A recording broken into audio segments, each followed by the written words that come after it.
G'day and welcome to the Ball Boys Fantasy Basketball Podcast. Today we are talking the dreaded shutdowns. Let's go. Jordan open. Chicago with the lead. Bryant to Shai. Not a game. We talking about practice. LeBron James with no regard for human life. Anything's possible. Back out to Allen. His three-pointer. Curry for three. Wow! Unbelievable. Making it rain in New York. We the North are now we the champions. Not the destination, it's the journey. Mamba out. G'day and welcome to the Ball Boys Fantasy Basketball Podcast. I am your host, Mitch Casey, and you can find me on Twitter at BallBoysNBA and on Instagram at BallBoysFantasyBasketball. Today we are talking the dreaded shutdown candidates and players who, maybe they get put on ice for the rest of the season and we don't ever see them again, just when we need them the most. And to help me with that, I've got my boy Callum Mack. How are you, man? Yeah, doing well, man. How are you going, Mitchie? I'm doing quite well, mate. It's obviously not a topic we like to discuss or like to think about, but if we can predict it and maybe sell the player before it happens, then it could potentially save disaster. So probably important to discuss and speculate a little bit. Yeah, 100%. This could save your season.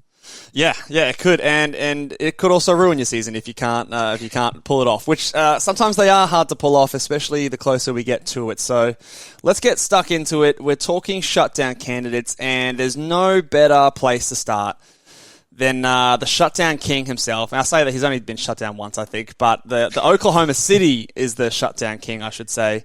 Shai Gilgeous-Alexander. Are we expecting Shai Shutdown Part 2, 2022 edition? What are your thoughts? Unfortunately, I'm going to have to say yes. I would be expecting it. He just went down with an ankle injury. Yeah. Ankle injuries, usually aren't that bad. I think worst case scenario might be a month off, but that would be getting pretty close to the playoff time of the year. And we know out at OKC, they love to shut these guys down. They've done it. They did it to him last time. Did it without Horford. It's unfortunate if they do it again. But, preseason 30th, his current rank is 54th. So he has been performing pretty well. I'm pretty worried, though. Yeah, I think the consensus is out there that he is someone who potentially is going to be shut down. So I'm not sure how much value you're going to get him selling him high or anything like that. However, the news and the wording coming out of OKC is not the best because I think the wording is that he is going to be out at least through the All-Star game. And that key little word in there, or a couple of words, is at least. So it's the All-Star game and plus some. So it's never good when they don't give you a definite time because it just leaves it open-ended. And, of course, when it's OKC, we start to think about, okay, are they just going to keep pushing it back, back, and then all of a sudden he's out for our fantasy playoffs. So, yeah, I don't know if there's much you can do, Cal. Do you reckon anyone's buying Shai at this point of the season, or are we just, as if you've got him on your roster, you're just crossing your fingers and hoping to the fantasy gods? I think you would be, just because it's hard to get a pretty good return for him. For someone that's ranked the 54th, you'd hope to get something within that realm. But with this shutdown news, he could obviously just be useless for you. So it's pretty worrying. I was ready to believe that he was not going to get shut down before this injury. I actually traded for him in a Roto League that I'm participating in for Sports Ethos, and I traded for him for Desmond Bane, and I thought that was a good buy. Especially because I do need some rebounds, assists, and points, which I got from that trade.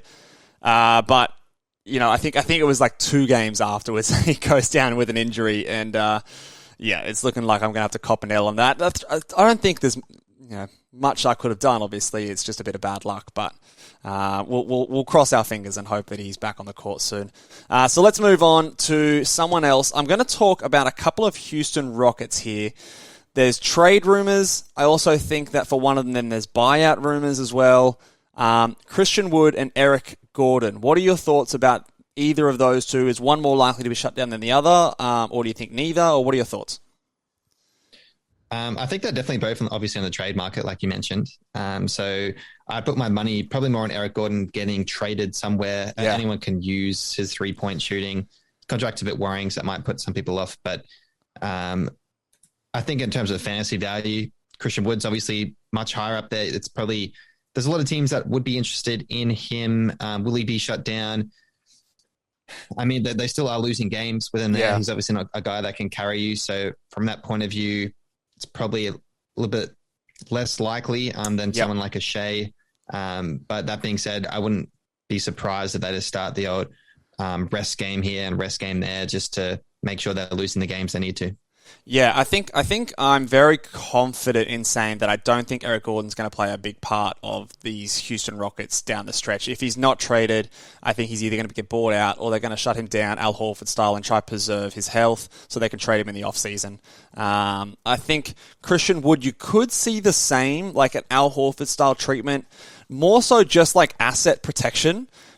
You know, we saw this happening with OKC last year and Al Horford, and even though they were still losing games, they did it just because, okay, it doesn't look like we're going to get any value this offseason, so let's wait till the trade deadline. Let's wait for the offseason when some players are available, some draft picks are available, and let's move him then. So I kind of see that kind of scenario out there for Christian Wood, probably less likely, less obvious than what who was it? Al Horford was last year, but in terms of the impact that it will have on your fantasy roster, it is someone that if I can get a solid return and not deal with that headache, I probably would. Pun intended there. Would you agree? Would you, if you can get like a top, what's he ranked now? Like 75, 80? If you can get like a top 80 player back, would you be trading Christian Wood?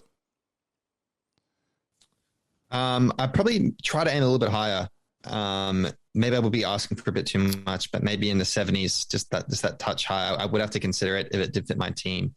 So there is probably something there, and I'll probably end on Eric Gordon. It's probably worth mentioning that even if he is traded, which I think is more likely, he will probably go to a team where he's got a reduced role. And right now he's putting up 29 minutes a game. He could be a bench guy that could drop to the mid-20s or even 20 minutes a game. So for that reason, he probably may not even be worth owning, potentially, is another thing to say, even if he is traded. Yeah, for sure. I would definitely agree there. Let's go on to the next player. And this player who you did mention last week, or last time we recorded, as a bit of a buy low candidate. I'm getting a bit more concerned about his injury and whether or not he's going to be traded because of the injury. Myles Turner. What are your thoughts on Myles Turner and his potential to be traded, and then if he's not traded, his potential to be shut down for these Pacers? The Pacers are just such an interesting team right now. It's hard really to know what's going on. I think that they are really searching the market for him. We saw the writing on the wall when he was like, they're not making the most of my talent here, blah, blah, blah. Yeah. And then they started reducing his fourth quarter minutes and he wasn't closing games and they're running with Sabonis. So I think it's a lot more likely he's traded than Sabonis. But then again, I guess Indiana will get the best package out there. So I think they are probably playing it safe. If he is still in the team after the trade deadline, I probably would be a bit worried. I would be a bit worried. So would they completely shut him down? I think they're still kind of competing for the play-in tournament, so probably not. So there is some hope there, but I'd be fingers crossed that he gets traded. That, as an owner, that's what I'd be hoping for. Yeah, okay, yeah, for sure. I think obviously that's the outcome you're wanting, because if he does stay on this Indiana team, I am worried about the shutdown. So if you're very risk adverse and you want to just lock away, obviously his blocks are very important for your team because he's such a high volume player in that category.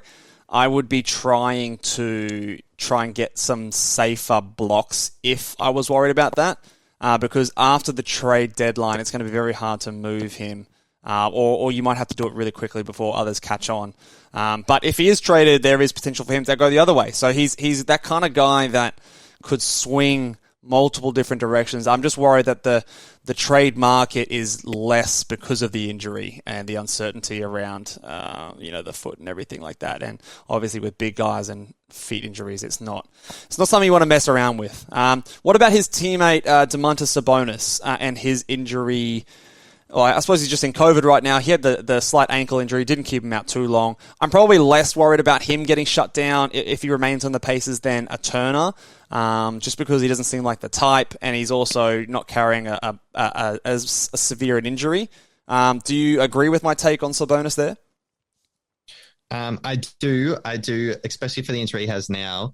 But that being said, if after the trade deadline they do decide to go for the tank, we could see a similar scenario to what happened with Shai. If anything else happens to him, it definitely could be a shutdown. They could just call it and blow it up. So, I mean, if I put money on him or Turner, I'd probably still say he's a better guy to hold on to. I'd probably be trying to go to Turner over him.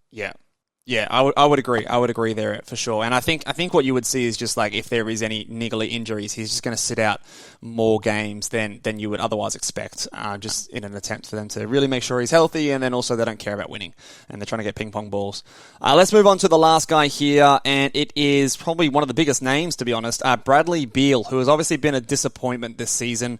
We did see at the start of the year that the Washington Wizards were winning. They were in the playoffs. They were up, sort of top 4, top 5 in the East, but they have been dropping like a stone this last month or two, and they are now currently sitting outside the play-in tournament, and it's going the wrong direction. So is this finally the year we see Bradley Beal traded, or is he going to be someone who potentially kicks up a stink or sits out with an injury and gets shut down for the year? What are your thoughts on Bradley Beal over in Washington? Yeah, sadly, I think he definitely is a contender for a shutdown. Yeah.